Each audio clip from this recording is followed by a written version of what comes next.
இஸ்லாமிய ஷரியா வங்கிகள் என்ற பேரில், இஜாரா என்ற பேர்லையும் பல லீசின் முறைகளை வச்சிருக்கிறாங்க. ஆனால் பெரும்பாலான இந்த முறைகள் எல்லாமே வட்டி தான், ரிபால தான் இருக்குது. இன்னொரு சகோதரர் ஒரு கேள்வியை கேட்கிறாரு. அஸ்ஸலாமு அலைக்கும் வரஹ்மத்துல்லாஹி வபரகாத்து. வலைக்கும் சலாம் வரஹ்மத்துல்லாஹி வபரகாத்து. என்னுடைய கேள்வி, நான் லீசிங் மூலம் ஒரு பைக்கை வாங்கினேன். அது தவறு என்று நான் இப்பொழுது உணர்கிறேன். ஆனால் அது எனக்கு பல கஷ்டமான சந்தர்ப்பங்களில் நிறைய உதவியுள்ளது. உதாரணத்திற்கு, என்னுடைய மனைவி மருத்துவமனையில் இருக்கும்போது போய் வருவதற்கும் சில அவசரமான சந்தர்ப்பங்களில் நிறைய உதவுகின்றது. இன்னும் சொல்ல போனால் மார்க்க விடயத்துக்கு கூட உதவுகிறது. அதாவது குர்ஆன் சுன்னா அடிப்படையில் ஆன பள்ளி வாயில்களுக்கு போய் வருவதற்கு உதவுகிறது. என்னுடைய கேள்வி, எனக்கு இந்த பைக்கை நிர்பந்தம் என்ற ரீதியில் பயன்படுத்தலாமா, அல்லது இதை விட்டு வெளியே வருவதானால் பைக்கை விற்கவும் முடியாது, லீசிங் இருப்பதால் என்று கம்பெனியில் சொல்கிறார்கள். நான் என்ன செய்வது? இப்படி இருக்கையில் எனது துஆ அல்லாஹ்விடத்தில் அங்கீகரிக்கப்பட மாட்டாதா என்று அந்த சகோதரர் கேள்வி கேட்கிறார். அன்பிற்குரிய சகோதரரை, முதல்ல ஒரு தவறை ஒருவர் தவறாக உணர்ந்து அதிலிருந்து வெளியே வர வேண்டும் என்று நினைப்பது மிகப்பெரிய ஒரு நன்மையும் அல்லாஹ்வின் அருளும் கிடைக்கும் ஒரு காரியமாகத்தான் இருக்கிறது. ஒன்று தவறென்று விளங்குது, அந்த தவறிலிருந்து வெளியே வரணும். அது அல்லாஹ் தஆலா செய்கின்ற ஒரு அருள். தப்ப உணர்கிறார், அந்த தவறுக்கு என்ன பரிகாரம் செஞ்சு எப்படி விடுபடணும் என்றதுதான் அவருடைய கேள்வி. அப்ப பொதுவாக இந்த நடைமுறையில் பலவிதமான லீசின் முறைகள் வச்சிருக்கிறாங்க. இஸ்லாமிய ஷரியா வங்கிகள் என்ற பேரில், இஜாரா என்ற பேர்லையும் பல லீசின் முறைகளை வச்சிருக்கிறாங்க. ஆனால் பெரும்பாலான இந்த முறைகள் எல்லாமே வட்டி தான், ரிபால தான் இருக்குது. அப்போ மார்க்கத்துக்கு முரணான அம்சங்களை நிறைச்சி ஒன்றோடு ஒன்று ஃபிட் பண்ணி தலையோட வாழை இணைச்சி எப்படியாவது வட்டியை ஹலாலாக்குறதுக்கான முயற்சியில் தான் இவர்கள் அனைவரும் ஈடுபட்டு வருகிறார்கள். அது வளமையான லீசிங் மெத்தடாக இருந்தாலும், இஸ்லாமிய ஷரியான்ற பேரில் வர லீசிங் மெத்தடாக இருந்தாலும், வட்டி இருப்பதனால முஸ்லீம்கள் அதில் பங்கு பெறாமல் இருக்கிறது தான் முஸ்லீம்களுடைய ஈமானுக்கும் இஸ்லாத்துக்கும் பாதுகாப்பானது. ஆனால் இந்த சகோதரர் என்ன சொல்கிறாரு, இந்த பைக்கை லீசிங் முறையில் ஏற்கனவே வாங்கிட்டாரு, குடும்பத்தில் அவசர தேவைக்கு பயன்படுத்துகிறாங்க, மனைவிட மருத்துவமனை மார்க்க ரீதியான விஷயங்களுக்கு உதவுது என்றது சொல்கிறார். அது தனிப்பட்ட காரணம், அவற்றை கூட கருத்தில் கொள்ள வேண்டியதில்லை. ஆனால் பைக் வாங்கியாச்சு, பயன்பாட்டில் இருக்குது. என்ன முக்கியமான அடிப்படைண்டா, இந்த லீசிங் கம்பெனிலேருந்து இவருக்கு விடுபட்டு வருவதென்றால் இவர் கட்டின பணம் அந்த லீசிங் கம்பெனிக்கு போயிடும், பைக்கை அவங்க பறிமுதல் செஞ்சிருவாங்க. இந்த எக்ரிமெண்ட் கண்ட்ராக்ட்லேருந்து இவர் வெளியே வரும்போது இவர் நஷ்டம் அடைந்து விடுவார் முழுமையாக. அப்போ இந்த மாதிரி ஒரு சூழ்நிலையில் கண்ட்ராக்டை இவருக்கு முடித்து கொள்வதற்கு, நிறைவு செய்து கொள்வதற்கான வாய்ப்பு லீசிங் கம்பெனியால் கொடுக்கப்பட மாட்டாது. இப்போ இந்த மாதிரி சூழ்நிலையில் ஒரு நிர்பந்திக்கப்படக்கூடிய ஒரு நிலைக்கு தள்ளப்படுகிறார். அப்போ இந்த மாதிரி ஒரு நிலையில் இவர் என்ன செய்யணும் என்று கேட்டால், முதல்ல தௌபா செய்து கொள்ள வேண்டும். ஏண்டா வட்டி என்ற எக்ரிமெண்ட்டுக்கு சைன் பண்ணியிருக்கிறார். ரெண்டாவது, அந்த வட்டி சம்பந்தப்பட்ட கொடுக்கல் வாங்கல்ல ஈடுபட்டும் இருக்கிறார். அவர் லீசிங் மெத்தடில் வந்தாலே பைக்குடைய அந்த காசு பெறுமதியை கட்டுறதோட மாதா மாதம் அதற்கான வட்டி பணத்தையும் அவர் கட்டி கொண்டு தான் இருப்பார். எனவே அவர் இந்த வட்டியோடு தொடர்பான இந்த பாவத்திலிருந்து விடுபடுவதற்காக இஸ்திஃபார் செய்து கொள்ள வேண்டும். ஈமான்ல இறையச்சத்தில் உச்சகட்ட நிலையில் இருப்பார் என்று சொன்னால், தனக்கு நஷ்டமே ஏற்பட்டாலும் பரவாயில்லை என்று சொல்லி அந்த லீசிங் அக்ரிமெண்ட் அவர் கேன்சல் பண்ணி, நீ பைக்கை எடுத்துக்கோ, நான் கொடுத்த காசும் எனக்கு வேண்டியதில்லை, நீ முழுசாக அதை எடுத்துக்கோ என்று சொல்லி அந்த பாவமான வட்டி என்ற எக்ரிமெண்ட்ல இருந்து அவர் வெளியே வரலாம். மார்க்கம் இப்படிப்பட்ட இறையச்சம் உள்ள உறுதியான காரியங்களை வலியுறுத்தும். இப்போ நபி ஸல்லல்லாஹு அலைஹி வஸல்லமோட காலத்தில் ஹஜ்ஜத்துல் விதால நபி ஸல்லல்லாஹு அலைஹி வஸல்லம் அவங்க வட்டியை முழுசா தடை செய்கிறாங்க.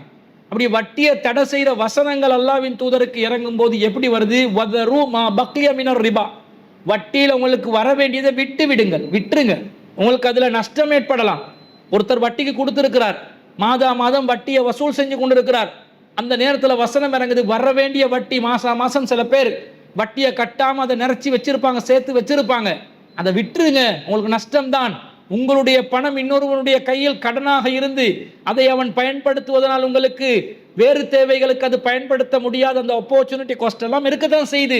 என்றாலும் வதரு மா பக்கிய மினர் ரிபா, வட்டியில் வர வேண்டியதை விட்டுருங்க, அசல் மட்டும் நீங்கள் எடுங்க, மூலதனத்தை மட்டும் கடனாக கொடுத்ததை மட்டும் திருப்ப எடுத்துக்கோங்க என்று அல்லாஹ் தஆலா வழிகாட்டி, தனக்கு எக்ஸ்ட்ராவாக கிடைக்கிற லாபம் அது கிடைக்காமல் போவதனால ஏற்படுகின்ற நஷ்டத்தை அல்லாஹ் தாலா அதை பொறுத்து கொள்ள சொல்கிறான். இப்படி செய்தால்தான் ஈமானும் இறையச்சமும் உச்சகட்ட நிலையில் இருப்பதாக அர்த்தம். ஆனால் சில நேரம் இந்த மாதிரி ஒரு நஷ்டத்தை பொறுத்து கொள்ற அளவுக்கு ஒரு சக்தி இல்லாத சூழ்நிலை இருக்கும் என்று சொன்னால் என்ன செய்யலாம்? அதிகபட்சமாக எந்த அளவுக்கு விரைவாக இந்த லீசிங் அக்ரிமெண்ட்டை முடிக்க முடியுமோ அந்த அளவுக்கு விரைவாக லீசிங் அக்ரிமெண்ட்டை முடிச்சிடணும். முடிச்சு அந்த பாவத்திலிருந்து விடுபட பார்க்கணும். இதே பாவத்தில் அவர் மூழ்கி மரணிக்கக்கூடிய நிலை வந்தால் வட்டி ஒப்பந்தம் இருக்கக்கூடிய நிலையில் மரணித்தவராக கருதப்படுவார். எனவே அக்ரிமெண்ட்டை முடிக்கிறதுக்காக வேண்டி மீதம் பணம் எவ்வளவு செலுத்தணுமோ அது வேறொரு நபரிடமிருந்து கடன் எடுத்தாவது கொடுத்து அந்த அக்ரிமெண்ட்ல இருந்து வெளியே வருவதற்கான முயற்சியை செய்ய வேண்டும். அதை விட்டுட்டு எடுத்துட்டோம், லீசிங் அக்ரிமெண்ட் பண்ணிட்டோம், காலம் முழுக்க கிடைக்கிற நேரத்தில் பார்த்து அடைச்சு கொள்வோம், மாசம் வர்ற மாதிரி அந்த லீசினுக்கான வட்டியையும் கட்டி கொண்டிருப்போம் வேண்டாம். ஒரு மூமினுக்கு முஸ்லிமுக்கு அது அழகான ஒரு காரியமாக இருக்காது. அதே போல இந்த பைக்கை பொறுத்த அளவுல அது ஹராமான ஒரு பொருளான்னு கேட்டா அது வட்டி பணத்தின் ஊடாக பெற்றுக்கொள்ளப்பட்ட ஒரு பொருளாக இருந்தாலும் அந்த பொருளுடைய ஓனர்ஷிப் இந்த சம்பந்தப்பட்ட நபருக்கு கிடைச்சிதான் இருக்குது. லீசிங் அக்ரிமெண்ட் கம்ப்ளீட்டாக காட்டிலும் என்ன செய்யப்படும்? எந்த அளவுக்கு இவர் தொகையை செலுத்துறாரோ அந்த அளவுக்கு இவருக்குரிய உரிமை அதிகரித்து கொண்டே இருக்கும். கடைசியில் இவர் முழுமையாக லீசனுக்கான அக்ரிமெண்ட்டை கம்ப்ளீட் பண்ண பிறகு அந்த சம்பந்தப்பட்ட கம்பெனி என்ன செய்வான்? உரிமையை இவருக்கு தந்து விடுவான். அப்ப யாரு கண்ட்ராக்ட் பண்ணாங்களோ, ஒப்பந்தம் செய்தார்களோ, அந்த ரெண்டு சாராரும் இந்த வாகனத்துடைய உரிமை சம்பந்தப்பட்ட விஷயத்துல பியூர் ஓனர்ஷிப்பை தான் வச்சிருக்கிறாங்க. இது களவெடுத்த ஒரு பொருள் கிடையாது. அதே போன்று பிறருடைய ஒரு பொருளை இவர் அபகரிக்கவும் இல்லை. திருடாத பிறருடைய பொருளை அபகரிக்காத நிலையில் இருக்கும் போது இவர் இந்த அக்ரிமெண்ட் விஷயத்துல ஒரு முடிவெடுக்கும் வர காட்டிலும் இவர் இதை பயன்படுத்துறது கூடாது என்றெல்லாம் சொல்ல முடியாது. ஆனால் கண்டிப்பாக அந்த அக்ரிமெண்ட் விஷயத்துல அவர் என்ன செய்யணும் என்றதை ஏற்கனவே சொல்லியிருக்கிறேன்.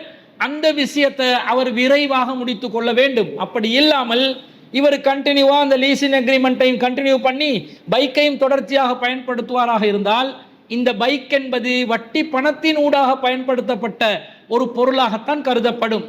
அதே நேரத்தில் மேலதிகமாக துஆ ஏற்றுக்கொள்ளப்படுமா என்று கேட்கிறார். துஆவை பொறுத்தளவுல அல்லாஹ் தாலா நமக்கு நம்முடைய உடம்பில் ஹராமான உணவு இருக்கும் பொழுது, நம்முடைய உடம்பில் ஹராமான ஒரு பானம் இருக்கும்போது, உடம்புல ஹராமான உணவு ஹராமான பானம் இருக்கும்போது துஆ அங்கீகரிக்கப்படாது என்று நபி ஸல்லல்லாஹு அலைஹி வஸல்லம் அவங்க சொல்றாங்க. ஆனால் ஒருவர் திருந்த நினைக்கிறாரு, பாவத்தில் மூழ்கிட்டாரு, ஆனா திருந்த நினைக்கிறார். எப்ப திருந்த நினைக்கிறாரோ அவர் திருந்த நினைக்கிற அந்த நொடியிலேயே அவருடைய பாவங்கள் அல்லாஹ் தாலா மன்னிக்கிறான். அவரை அந்த பாவத்திலிருந்து விடுபடுவதற்கான உலகளாவிய அளவில் செய்ய வேண்டிய காரியங்களை தான் அவர் செய்ய வேண்டி இருக்கிறது. மனதளவில் அவர் திருத்தத்தை மேற்கொண்டதனால அல்லாஹ் தாலா அவரை கண்டிப்பாக அந்த திருத்தத்தை அவர் நினைக்கும் பொழுது, தௌபா செய்ய நினைக்கும் பொழுது, அந்த பாவத்தில் அவர் மூழ்கக்கூடாது என்று நினைக்கும் பொழுது அல்லாஹ் அவரை மன்னித்து விட்டான். காரணம் 39வது அத்தியாயத்தில் 53வது வசனத்தில் குல்யா இபாதி அல்லதீன அஸ்ரஃபு அலா அன்ஃபுஸிஹிம், தனக்குத்தானே அநீதி இழைத்துக் கொண்ட என்னுடைய அடியார்களே, லா தக்னது மிர் ரஹ்மத்தில்லாஹ், அல்லாஹ்வின் அருளில் நம்பிக்கை இழந்து விடாதீர்கள். இன்னல்லாஹ யக்ஃபிருத் துனூப ஜமீஆ, அல்லாஹ் அனைத்து பாவங்களையும் மன்னிப்பான். இன்னஹு ஹுவல் கஃபூருர் ரஹீம், அவன் மன்னிப்பவன் நிகரற்ற அன்புடையவன் என்று அல்லாஹ் தாலா குர்ஆன்ல சொல்றான். அப்ப அல்லாஹ் தாலாவே மன்னிக்கிறான் என்னும் பொழுது இது துஆ அங்கீகரிக்கப்படாது, ஹராத்தில் நான் மூழ்கிட்டேன் என்ற மாதிரி ஒரு சூழ்நிலையிலே திருத்தம் வருகின்ற நேரத்தில் அல்லாஹ் தாலா அவருடைய தௌபாவை ஏற்றுக்கொள்கிறான். அந்த உலகளாவிய ரீதியான அந்த காரியங்கள் சிலவைகளை செய்ய வேண்டியது, அந்த செய்வதற்கு சில காலதாமதங்கள் ஏற்படத்தான் செய்யும். அந்த காலதாமதம் இருக்கும் வரைக்கும் துஆ அங்கீகரிக்கப்படாது என்ற ஒரு நிலை அவருக்கு ஏற்படாது என்பதை அந்த கேள்வி கேட்ட சகோதரருக்கு நாங்கள் பதிலாக பதிவு செய்து கொள்கிறோம். சுருக்கமாக லீசிங் அக்ரிமெண்ட்லிருந்து அவர் வெளியே வரணும்.